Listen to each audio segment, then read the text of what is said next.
भी है कोई, मैं आपको एक बात बताऊं, अगर कोई कोई शख्स, अगर कोई औरत अगर प्रोस्टिट्यूट भी है किसी वजह से, कि हालात की वजह से, किसी भी वजह से, तो क्या पता उसकी आने वाली औलाद कैसी हो, हमें क्या पता।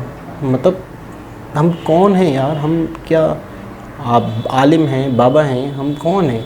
प्रोस्टिट्यूट भी अगर हो तो उसकी आने। अस्सलाम वालेकुम, नमस्ते, सत श्री अकाल। उम्मीद करता हूँ ठीक होंगे, खुश होंगे। दोस्तों जा रहे हैं, खुश रहें, माँ बाप का ख्याल करें, क्योंकि माँ बाप है तो सभी कुछ है। दोस्तों आज की हमारी वीडियो है ऐश्वर्या राय, आगे हिंदी में टाइटल है, आरजे रौनक की वीडियो है।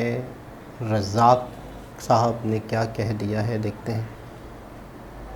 दोस्तों कहते हैं भैंस पूंछ उठाएगी तो गोबर ही करेगी, उसी तरह एक जाहिल पाकिस्तानी मुंह खोलेगा तो बकवास ही करेगा। एक तो इनका दिमाग पहले ही कम काम करता था, दूसरा जब से ये वर्ल्ड कप में जलील हुए हैं तब से इनकी बची खुची बुद्धि भी भ्रष्ट हो चुकी है। बाय गॉड, दुनिया में मैंने कई बेशर्म कौमें देखी हैं मगर ऐसी बेहया नस्ल नहीं देखी। बाकी टीमें एक मैच हारने के बाद नया प्लान बनाती हैं, ये लोग ऐसे जलील हैं कि हर हार के बाद नए नए बहाने बनाते हैं। कभी इन्हें लगता है कि मैच में दर्शकों के जय श्री राम के नारे लगाने से इनके प्लेयरों की टांगे कांप गई, कभी इन बेईमानों को लगा कि इंडियन बॉलर्स गेंद में चिप लगाकर बॉल स्विंग करवा रहे हैं, कभी इन जाहिलों को लगा कि हम मैदान में दिल दिल पाकिस्तान न बजने से हार गए, और अब तो इन कबर खोदों ने हद ही पार कर दी है। फॉर्मर पाकिस्तानी खिलाड़ी अब्दुल रज़ाक ने कुछ ऐसा बोल दिया कि जिससे उस पूरी कौम की घिनौनी सोच का पता चलता है। ये पता चलता है कि ये लोग औरतों के बारे में क्या सोचते हैं, ये पता लगता है कि ये लोग गैर मुसलमानों के बारे में क्या सोचते हैं, ये पता लगता है कि आखिर क्यों हमारे बड़े बुजुर्ग कह गए हैं कि लातों के भूत बातों से नहीं मानते। तो क्या कहा रज़ाक ने और कैसे उनके स्टेटमेंट को सिर्फ उनकी फिसली जुबान बताकर उनको माफ नहीं किया जा सकता, आइए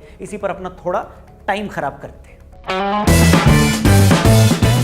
नमस्कार दोस्तों, जय हिंद, मैं हूं रौनक। कहते हैं एक इंसान लाइफ में कितना आगे जाएगा इसका इस बात से पता चलता है कि वो अपनी हार पर कैसे रिएक्ट करता है। इस लिहाज से देखें तो ये साफ हो गया है कि पाकिस्तानियों को फ्यूचर में भी जूते पड़ने वाले हैं। अमा यार, मैच हार गए हो, टूर्नामेंट से बाहर हो गए हो, थोड़ा अपनी गिरेबान में झांको, क्या गलतियां हुई हैं उन पर फोकस करो और आगे बढ़ो। मगर नहीं, ये लहसुन के पकौड़े ऐसे हैं जो बिना जलील बात किए मानते ही नहीं। कॉमन मैन अगर बकवास करे तो फिर भी बंदा इग्नोर कर दे, मगर जब आपके इंटरनेशनल प्लेयर भी सरेआम हगने लगे तो अल्लाह ही मालिक है। पहले आप ये बयान सुनिए, फिर आगे बात करते हैं। दिखाओ भाई। अगर आपकी सोच ये है कि मैं ऐश्वर्या से शादी करूं और वहां से बड़ा नेक परहेजगार बच्चा पैदा हो, तो कभी भी नहीं हो सकता। सुना आपने, ये चूसी हुई गुठली पीसीबी को क्रिटिसाइज करते करते ऐश्वर्या राय को गाली दे गई। ये स्पाइडरमैन का सड़ा हुआ अंडरवेयर बोल रहा है कि अगर आप ऐश्वर्या राय से शादी करोगे तो फिर उससे गुणवान बच्चे कैसे पैदा कर लोगे। मतलब हद होती है नीचता की। और ये बात कोई आम पाकिस्तानी नहीं कर रहा है, वहां का फॉर्मर क्रिकेटर ये बात कर रहा है। सोचिए, जो पूरी दुनिया घूमा है, जिसने घूम घूम कर ये देखा है कि दुनिया में कितना खुलापन है, कैसे औरतें हर मामले में मर्दों की बराबरी से काम कर रही हैं, इसके बावजूद इस आदमी में इतनी अकल नहीं है कि अपने क्रिकेट बोर्ड की बुराई करते करते किसी औरत को गाली नहीं देनी होती। भैया मैं पूछता हूं, क्या मतलब है इस बात का कि आप ऐश्वर्या राय से शादी करोगे तो आपको गुणवान औलाद नहीं पैदा होगी। ऐश्वर्या राय हिंदुस्तान की बेहतरीन अदाकारा हैं, भारत के सबसे इज्जतदार घर की बहू हैं, फॉर्मर मिस वर्ल्ड रही हैं, मिस इंडिया रही हैं, एक से एक बेहतरीन फिल्मों में उन्होंने काम किया है। 25 साल के अपने करियर में उन्होंने आज तक एक हल्की बात नहीं की, हमने किसी कंट्रोवर्सी में उनका नाम नहीं सुना, और ये आदमी उस औरत के लिए ऐसी बात कर रहा है। अगर आपकी सोच ये है कि मैं ऐश्वर्या से शादी करूं और वहां से बड़ा नेक परहेजगार बच्चा पैदा हो, तो कभी भी नहीं हो सकता। ऐश्वर्या को गाली दी सो दी, इस जाहिल ने एक पल के लिए भी ये नहीं सोचा कि जब मैं ये कहूंगा कि ऐश्वर्या से शादी करके आप एक नेक औलाद की उम्मीद कैसे कर सकते हैं, तो ये बात सुनकर खुद उनकी बच्ची कितनी शर्मिंदा होगी। सच में यार, जब से मैंने ये बात सुनी है मन से यही निकल रहा है, बड़ा हरामी हो बेटा। भाई फॉर्मर प्लेयर्स तो आइकन होते हैं जिनकी तरफ सोसाइटी बड़ी उम्मीद से देखती है, जिनकी कही बातों को लोग बड़ी सीरियसली सुनते हैं, क्योंकि आम आवाम ये मानकर चलती है कि भाई आप जिंदगी में इतने कामयाब हुए हैं, इसका मतलब है आपको जरूर कुछ ऐसी बातें पता होंगी जो आम लोगों को नहीं पता। मगर जब आप अपने क्रिटिसिज्म में जबरदस्ती एक औरत को घसीट कर ले आए, उसके कैरेक्टर पर सवाल खड़े कर दें, वो भी उस मामले में जिससे उसका कोई लेना देना ही नहीं है, तो सच में आप पर और आपके समाज पर शर्म आती है। और कहानी सिर्फ यहीं पर खत्म नहीं होती। क्यों मैंने शुरू में यह कहा कि एक बयान से पूरी सोसाइटी की सोच का पता चलता है, मैं उस पर भी आऊंगा, उस पर भी अपनी ओपिनियन दूंगा। लेकिन पहले मैं आपको बता दूं, आप लोग भी ओपिनियन देकर लाखों रुपए कमा सकते हो प्रोबो ऐप पर। डिस्क्रिप्शन में लिंक है, उस पर क्लिक करके इस ऐप को अपने फोन में डाउनलोड करो। सिर्फ यस या नो में आसान से सवालों के आपको जवाब देने हैं और ओपिनियन देकर ढेर सारे पैसे जीतने हैं। फॉर एग्जाम्पल, वर्ल्ड कप चल रहा है, क्रिकेट का भी टॉपिक है। क्या लगता है पहले सेमीफाइनल में भारत न्यूजीलैंड के सामने जीतेगा? क्या लगता है सेकंड सेमीफाइनल में साउथ अफ्रीका ऑस्ट्रेलिया के सामने जीतेगा? देगा? यस या नो में ओपिनियन दो, ढेर सारे पैसे कमाओ और आसानी से वो पैसे आप विड्रॉ भी कर सकते हो। इसके अलावा एक जबरदस्त ऑफर भी चल रहा है प्रोबो पर। आप पैसों के साथ साथ थार, बुलेट और आईफोन भी जीत सकते हो। जी हाँ, बिल्कुल सही सुना आपने। 13 नवंबर से 19 नवंबर तक जो भी बेस्ट 1000 ट्रेडर्स होंगे उन सबको मिलेगा बड़े से बड़ा रिवॉर्ड। तो जल्दी से प्रोबो डाउनलोड करो, ओपिनियन दो और पैसे कमाओ। वीडियो में आगे बढ़ते। चलिए फिर से उस मुद्दे पर आते हैं। जैसा मैंने वीडियो के स्टार्टिंग में कहा कि अब्दुल रज़ाक ने ऐश्वर्या राय पर जो कहा वो सिर्फ जबान फिसलने का मामला नहीं है। आप उस क्लिप को फिर से देखिए और नोट कीजिए कि जब अब्दुल रज़ाक ये स्टेटमेंट दे रहे थे, जब ये बोल रहे थे, तो बाकी प्लेयर्स के रिएक्शन क्या थे? मैं ऐश्वर्या से शादी करूं और वहां से बड़ा नेक परहेजगार बच्चा पैदा हो तो कभी भी नहीं हो सकता। तो आपको पहले नीयत अपनी ठीक करनी पड़ेगी। देखा आपने, जब रज़ाक ने ऐश्वर्या राय वाला स्टेटमेंट दिया तो उसे सुनते ही हम सब शॉक्ड हो गए। मगर उस वक्त रज़ाक के अगल बगल में बैठे उमर गुल और शाहिद अफरीदी दोनों हंस रहे थे, उस पर तालियां बजा रहे थे। मतलब रज़ाक ने जो गोबर किया सो किया, मगर क्या साथ में बैठे बाकी लोगों को भी नहीं समझ में आया कि यार ये तो बहुत ही गलत बात बोल गया? इससे पता चलता है कि ये वो लोग हैं जो आमतौर पर औरतों के बारे में ऐसी ही हल्की सोच रखते हैं, जिन्हें लगता है कि जो भी औरत शोबिज़ से जुड़ी हुई है वो कैरेक्टरलेस ही होगी, उसका तो कोई ईमान नहीं है। ऐसा बोलकर तुमने ऐश्वर्या राय का ही इंसल्ट नहीं किया है, उन तमाम पाकिस्तानी लड़कियों को भी बेइज्जत किया है जो फिल्म या एंटरटेनमेंट इंडस्ट्री से जुड़ी हुई हैं। अरे बाप रे, ये तो धोती खोल रहा है। तुम्हारे हिसाब से अगर पेशे से इंसान का कैरेक्टर डिफाइन होता है तो फिर क्या सबसे ज्यादा पवित्र पेशा मौलवियों का होना चाहिए? मगर क्या अब्दुल रज़ाक को नहीं पता कि पाकिस्तान के मदरसों में मौलवी छोटे छोटे बच्चों के साथ कैसे घिनौने काम करते हैं? जो गरीब माँ बाप अपने बच्चों को प्राइवेट स्कूल में नहीं पढ़ा पाते, इस महंगाई में उनकी परवरिश नहीं कर पाते, वो सब इस उम्मीद में पाकिस्तानी मदरसों में अपने बच्चों को छोड़ देते हैं कि वो वहाँ दीन की तालीम लेगा। और इसी बात का फायदा बहुत सारे मौलवी इन मदरसों में उठाते हैं। मैं फिर दोहरा दूं, इन पाकिस्तानी खिलाड़ियों की तरह मैं इतना जाहिल नहीं हूं कि सभी को एक ही रंग में रंग दूं, मगर यह हकीकत है। खुद पाकिस्तानी मीडिया में रिपोर्ट्स हैं, हर साल दसियों ऐसे मामले आते हैं जहां यह पता चलता है कि बहुत सारे मौलवी मदरसों में बच्चों को एक्सप्लॉइट करते हैं। और ऐसा है, जो कि है भी, तो अगली बार किसी घटिया आदमी का जिक्र होना, रज़ाक भाई उस एग्जाम्पल में उस मौलवी से भी उसे कंपेयर कर देना, फिर देखना तुम्हारा क्या हासिल होता है।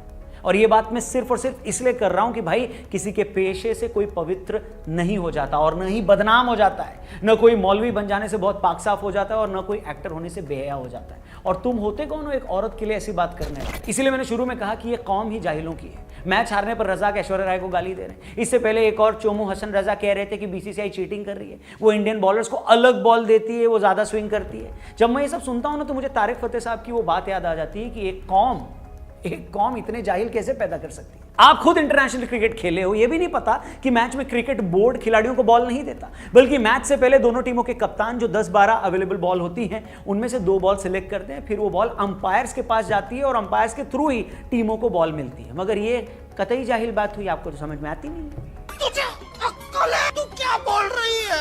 ऐसे कुछ और बंदर छाप ये बोल रहे थे कि बीसीसीआई डीआरएस सिस्टम से भी गड़बड़ी करवा रहा है। इनकी बात सुनो और फिर अपना सर किसी दीवार में दे मारना। सुनो, डिसीजन रिव्यू सिस्टम का अंतिम संस्कार कर दिया 6 के 6 इंडिया के फेवर में। क्या मजाक हो रहा है यार? अरे डीआरएस सिस्टम क्या तुम्हारे पप्पा का गल्ला है? क्या वो गन्ने के जूस की मशीन है जहां जय शाह बैठकर गड़बड़ी कर रहे हैं? भले ही ऊपर वाले ने थोड़ी दी है, लेकिन जितनी भी दी है उतनी अकल तो लगाओ। अरे मतलब हद है यार, पूरा टूर्नामेंट तुमने रोते रोते निकाल दिया। कभी जय श्री राम के नारे सुनकर अपनी चूड़ियां तोड़ दी, कभी दिल दिल पाकिस्तान नहीं बजाया ये बोलकर गधे की तरह जमीन पर लौट गए, कभी बिरयानी खाने के नाम पर पानी की टंकी पर चढ़ गए, कभी डीआरएस को गाली दे दी, कभी आईसीसी को बिका हुआ बता दिया। अबे चौथी फेल हो क्या? तुमने अपनी इज्जत चीनियों के हाथों नीलाम कर रखी है क्या? तुम्हारे यहां कुछ लोग 2 बोरी आटे के लिए शेखों के बिस्तर गर्म करते फिरते हैं, तो इसका मतलब ये नहीं है कि सारी दुनिया ही बिकी हुई है। एक मैच हारते हो तो कभी अपने खिलाड़ियों को बिका हुआ बता देते हो, तो कभी आईसीसी को। अच्छा, हमको सिखा रिया है। सच कहूं ना तो मुझे तुमसे अब हमदर्दी भी नहीं होती है। मुझे पता है कि आज कुछ पाकिस्तानी थोड़ा तमीज में रहकर बात भी कर रहे हैं, वो भी सिर्फ इसलिए क्योंकि तुम्हारी टीम जलील होकर बाहर हुई है, तभी वो तमीज दिखा रहे हैं। मगर मुझे अच्छे से पता है और इतिहास इस बात का गवाह है कि तुम में से कुछ लोग इतने ओछे हैं, इतने हल्के हैं कि तुम एक आध मैच अगर गलती से जीत गए ना तो तुम फिर से क्रिकेट में मजहब को घुसा दोगे, अपनी टीम की जीत को इस्लाम की जीत बता दोगे। तुम्हारे खिलाड़ी इसके बहाने हिंदुओं को गाली देने लगेंगे। और तुम्हें एक राज की बात बताता हूं, इधर आओ। तुम हर बात पे कहते हो ना कि ये कुदरत का निजाम है, कुदरत का निजाम है। तुम जानते हो तुम्हारी टीम 12 साल से वर्ल्ड कप के सेमीफाइनल में नहीं पहुंची है क्योंकि यही कुदरत का निजाम है। जिस ऊपर वाले को तुम मानते हो वो भी ये जानता है कि तुम्हारी सोच कितनी हल्की सोच है। उसे भी ये पता है कि तुम्हें जरा सा कुछ दे दिया ना तो तुम आपे से बाहर हो जाते हो, घमंड से चूर हो जाओगे, दूसरे को गाली देने लगोगे, दूसरे पर कब्जा करने की सोचने लगोगे। तुम्हारी इसी सोच ने तुम्हारा ये हाल कर दिया है जो आज तुम्हारी कौम रोटी खाने तक को मोहताज होगी। और ऐसा इसलिए हुआ है क्योंकि यही कुदरत का निजाम है। तुम्हारी घिनौनी सोच की यही सजा है। बाकी पाकिस्तान क्या है और हिंदुस्तान क्या है, इस बात को इस अफगान भाई ने 12 सेकंड में जो बोल दिया है ना, उसके बाद कहने सुनने को कुछ बचता ही नहीं है। आप देखो। और असल में इंसानियत, एहसास और इंसाफ, ये 3 चीज किसी में है तो वो इंडिया चला जाए, और बेईमान है तो पाकिस्तान में रह जाए। मेरे दिल भी चाहता है मैं इंडिया चला जाऊं, कसम खुदा का। सुना आपने? और ये वो शख्स हैं जो पिछले 25 सालों से पाकिस्तान में रह रहा है। इतने सालों के बावजूद ये इंसान अगर उस मुल्क को अपना नहीं समझ पाया, उस मुल्क ने हमेशा इसे बाहरी होने का एहसास करवाया, तो आप समझ सकते हो कि उस पर क्या गुजरी होगी जो उसे ये सब कहना पड़ा। बाकी और क्या कहूँ, सब कुछ आपके सामने। उम्मीद करता हूँ इस वीडियो में कई बातों से आप सहमत होंगे। बाकी आपकी भी रज़ाक के बयान पर अगर कोई प्रतिक्रिया है, राय है, ओवरऑल पाकिस्तान में हार के बाद जो रोना स्यापा मचा है उस पर अगर आप कुछ सोचते हैं तो कमेंट बॉक्स खुला हुआ है, प्लीज जरूर शेयर करिएगा अपने नाम के साथ। बाकी अपनी ओपिनियन देकर अगर आपको ढेर सारे पैसे जीतने हैं तो डिस्क्रिप्शन में प्रोबो ऐप का लिंक दिया, उस पर क्लिक करके इस ऐप को डाउनलोड करो। 25 रुपीज का वेलकम बोनस मिलेगा। क्रिकेट से जुड़े हुए और इसके अलावा भी कई सारे टॉपिक्स हैं, यस या नो में ओपिनियन दो, ढेर सारे पैसे जीतो। जाने से पहले हमारे चैनल को जरूर सब्सक्राइब करिएगा और वीडियो शेयर करिएगा, क्योंकि आपकी वीडियो शेयर करना हम सब के लिए बहुत जरूरी है। हम चाहते हैं ये वीडियो बड़ी मेहनत से बनती है, ज्यादा से ज्यादा लोगों तक पहुंचे। फेसबुक पे देख रहे तो हमारे पेज को जरूर लाइक करिएगा, इंस्टाग्राम और टेलीग्राम पे भी मिलेगा। Thank you for watching. नमस्ते, जय हिंद, जय भारत। जी जनाब, दोस्तों पहली बार यूँ समझ लें कि मेरे पास अल्फाज नहीं है। पहली चीज़ तो रज़ाक पे बात करता हूँ। इन्होंने तो ओवरऑल ही पाकिस्तान को पूरा लपेटा, पाकिस्तान की पूरी नेचर बताई, पाकिस्तान का पूरे हालात बताए। और सबसे अच्छी बात मुझे इनकी ये लगी, मदरसों के हवाले से जब इन्होंने बात की तो इन्होंने कहा कि मैं टोटली ये नहीं कहूँगा कि हर मदरसे में ऐसा होता है या जितने भी मौलवी हैं वो गलत हैं। मतलब दिल जीत लिया, यकीन करें बस इस बात को।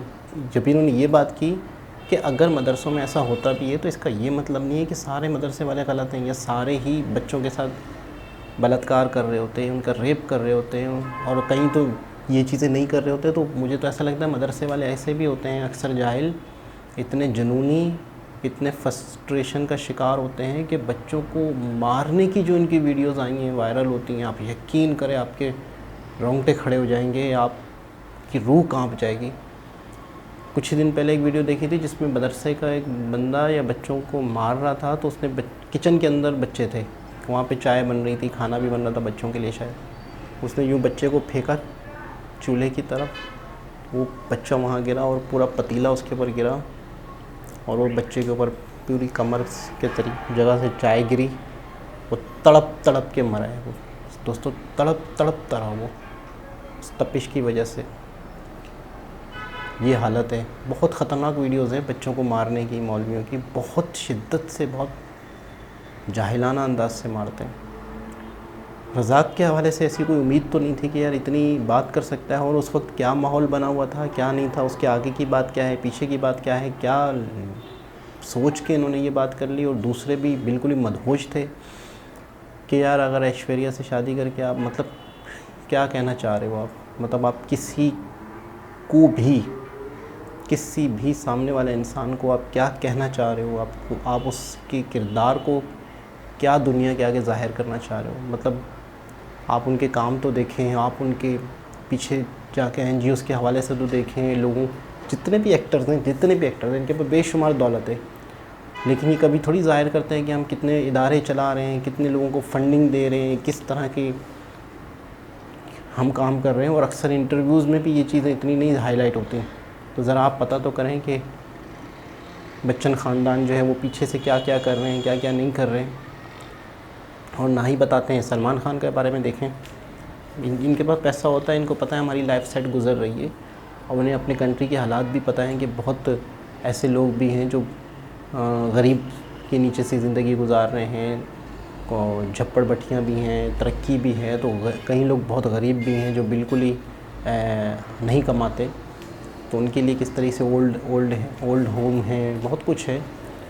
तो मतलब कोई कुछ भी है, कोई, मैं आपको एक बात बताऊं, अगर कोई शख्स, अगर कोई औरत अगर प्रोस्टिट्यूट भी है किसी वजह से, कि हालात की वजह से, किसी भी वजह से, तो क्या पता उसकी आने वाली औलाद कैसी हो, हमें क्या पता।